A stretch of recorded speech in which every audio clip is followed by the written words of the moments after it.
And welcome back to Bristol, It's Criminal, with me, Sheila Hannon, and Rose Wallis, Associate Professor of History at the University of the West of England. We are talking part 2 of The Skeleton in the Cupboard. Really, really dark. We finished part 1 with the dreadful execution of John Horwood in 1821.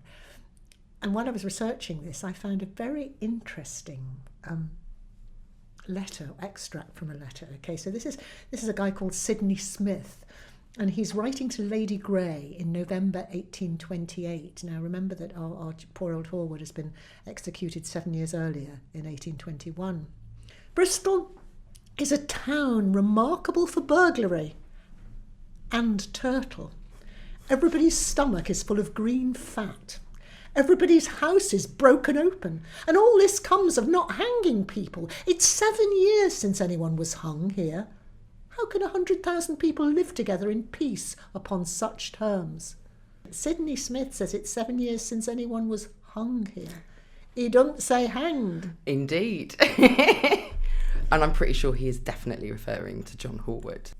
We have got this awful thing happening. We'll be talking about sometimes family of victims actually pulling on the legs as they are hung to try and shorten the agony.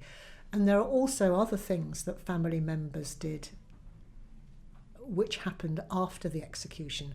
Horwood's family wrote to Dr Richard Smith, who I think we met very briefly in our first episode. The man who ain't going to come out of this too well. Indeed. The doctor who'd attended Eliza, or one of the doctors who had attended Eliza at the hospital. So the family wrote to Richard Smith begging him to have the body back. And he met with them and still refused to return John Horwood's body to his family. There was even apparently a plan to rescue John's body. Now, I'd heard this, so there's sort of there often are different versions of the same story, but I read that friends and family actually tried to get the corpse when it was cut down from the gallows. So that, not so much at the immediate moment when it's cut down, they're not allowed up there, they're not allowed up on that gate. So this was a plan, apparently, certainly the prison governors apparently were concerned about it, the local authorities, that there was going to be some sort of attempt by the family and members of that wider community to try and rescue the body before it was whisked off and given to Dr Richard Smith. And of course, they knew what the fate of Horwood's body would be. And I kind of raised the question about how impartial Richard Smith's evidence was at the trial. He absolutely believed that it was Horwood who caused Eliza Balsum's death by throwing a stone. Surgeon Smith had a vested interest in getting Horwood convicted, didn't he? Yeah, so there's loads of layers here. John was convicted under the Murder Act of 1752. Right. Now, this was introduced to mark out murder as a worst offence. We're talking about a period where you could get hanged for nicking something. So how do you mark out murder as being worse than theft if the punishment is the same? It's both execution. So they introduced the Murder Act, which basically meant that if you were convicted of murder, you would be executed, you'd be hanged, but then your body would either be hung in chains, or gibbeted, we call it, or your body... the corpse left to rot in public in a cage. Yep. Or your body would be given over to the surgeons for dissection.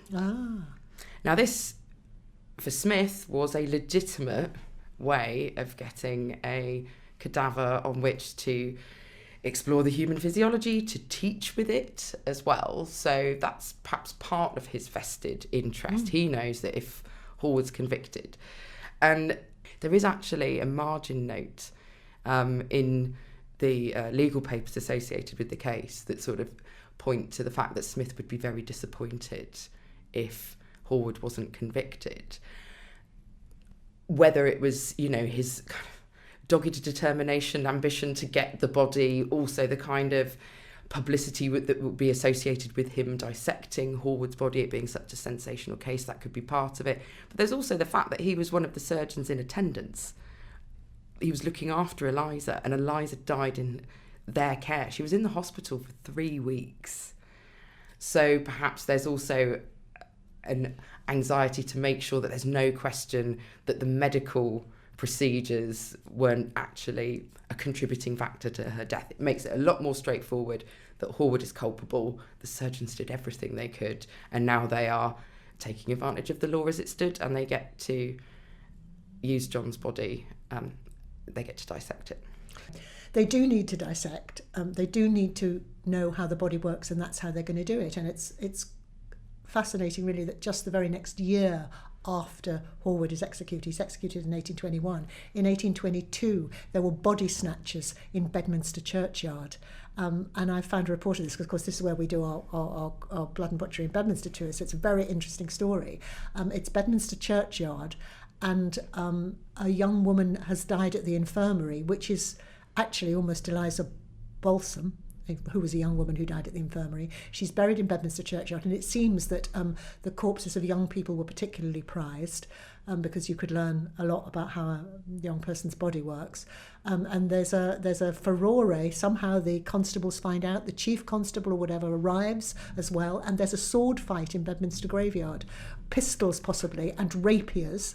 The chief constable is injured, but they managed to catch the resurrection men. They managed to catch them, 5 of them anyway. And who are these 5 terrible body snatchers? They're all medical students, apparently, desperate for bodies to dissect. Even Smith actually has been supposed to have kind of boasted about the fact that as a medical student, he was involved in not necessarily digging anyone up, but actually kind of making sure that perhaps, bodies that weren't got legitimately being brought into the infirmary. But you're right, because at this point, people aren't comfortable donating their bodies to science. I mean, some people are, not everybody. And that there is this importance attached to all the burial rites, all those sorts of things, to make sure, whether it's religious and passing into the afterlife or just giving that closure to families. And the dissection process is a defamation of that body. So from the family's point of view, you've got the shame of the fact that their son has been convicted of murder, his public execution in front of 40,000 people, and then the fact that he's going to be dissected and in public as well. Because Smith is going to dissect in front of his students, medical students. So Smith conducts a series of lectures. Initially, they are public lectures. This is not just for medical students. This is a mixed audience. He even writes about how he tailors his lecture to appeal to a mixed audience, and that nobody who wanted admission was refused. So I think there's about 80 in the audience for the first one, perhaps. He does a series of public lectures over 2 days, and then he gives the body over to the medical students. And he writes that, they had the body until all that was left was bones. Am I right in thinking that one of the first things Smith does when he gets Horwood's corpse is to remove the skin? Is that so? Yeah. So with the post-mortem dissections, doctors manage this in different ways. There's no stipulation in the Act about whether you dissect it until all that remains is bones, or whether you make what was called the crucial incision, which kind of serves the needs of the law, and then some doctors would sew up that incision and give the body back to the families. Smith makes the decision, as we know, to do these public lectures. He also removes the skin as part of that process, but Smith does something that is not usual practice. He starts to tan the skin. Apparently, he'd been given the information by 2 of the undersheriffs or the sheriffs who were tanners, and he starts to tan it. To preserve it? To preserve it as leather. He keeps John Horwood's skin and he tans it to preserve it. And he puts it to a rather unpleasant use, I think, this skin. He does indeed. So he uses John's skin, when it's been finished, as leather to bind a book of his case notes on Horwood and Eliza. So he compiles all the information, perhaps stuff that appeared in newspapers, ballads, poems, reports of the trial and execution. The whole of John Horwood's story is bound in a book covered with his own skin. Yeah. And I read that he had the cover of the book embossed with skulls and crossbones. and the words "the actual skin of John Horwood" embossed on the cover. But apparently those words were in Latin because, of course, Smith was an educated man. Yeah, it does. It says "Cuta Veris Johannes Horwood" on the front cover, and it's framed by a kind of embossed gallows, and it does have those skulls and crossbones down the spine and in the corners of the book. You've seen this book, have you? So I've seen the book on display at the Shed Museum. I have, yeah. Blink and you'd miss it, to all intents and purposes. Thank heaven, in a way. It looks like a very ordinary black leather book, doesn't it? Yeah. And if you don't read you have to read the little card beside it to realise what it is. Yeah. I mean, it's rather tasteless, but it's known as the Book of Skin. And this is a book of skin. It's animal skin. And this is the thing, it really doesn't look... Offcuts of leather from a bookbinder's. He kept all sorts of things connected to John and Eliza's case. So, did he? In addition to the skeleton in the cupboard, yes, he has John's skeleton articulated.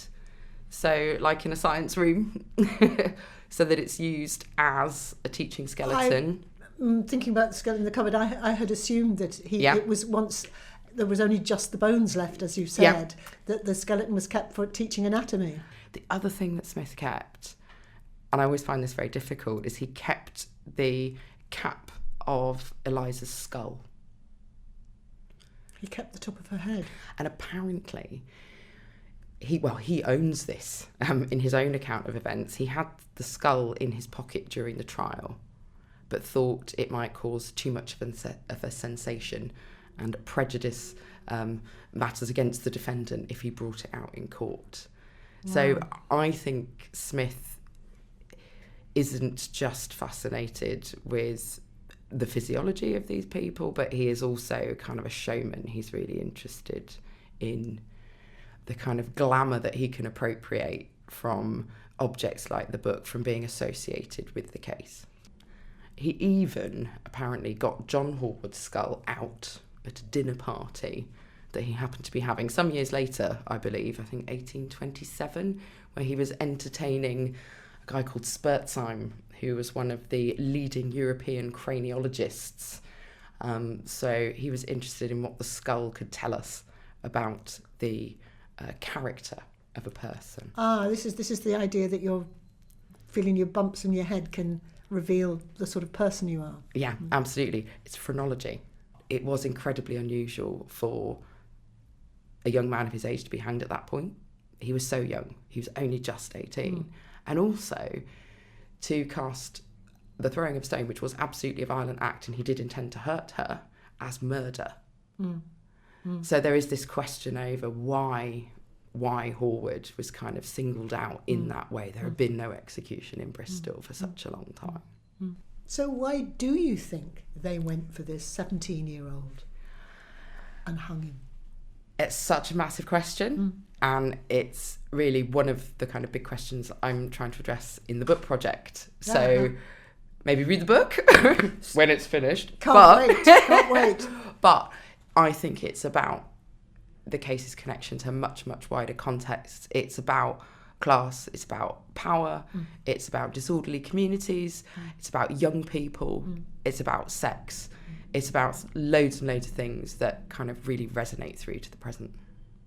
We started out by saying that this podcast, this story, was the skeleton in the cupboard. So we've been talking a lot about what happened 200 years ago.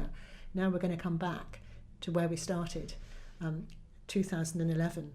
And the skeleton in the cupboard, or I think actually rather the skeleton in the cupboard was revealed in 2010. In some respects, John ends his journey in 2011, so the year after, and the family recover John's skeleton and they bury him. And I believe, as you were saying to me, Sheila... As I understand, if you didn't hear part one, folks, you better go back and listen to part one and find out a little bit about the skeleton in the cupboard. But this skeleton has been kept long past its sell-by date. And nearly 200 years after he was executed, his skeleton is still hanging in a cupboard, in a noose, at the University of Bristol. And family members doing I think randomly doing their family tree, discovered they were related to the Horwoods of Hannon Kingswood, and as relatives they were able to get that skeleton removed from the cupboard. And so John Horwood's skeleton was finally laid to rest in the same grave as his father in Hannon, exactly 190 years to the day that he was hanged, at rest finally. And that's the end of this very, very dark episode of Bristol It's Criminal, The Skeleton in the Cupboard. Thank you very much, Rose Wallis. And we're going to be having something else coming up quite soon, I think. Thank you, Sheila. And I'll be tuning in to the next episode as well. Hurrah.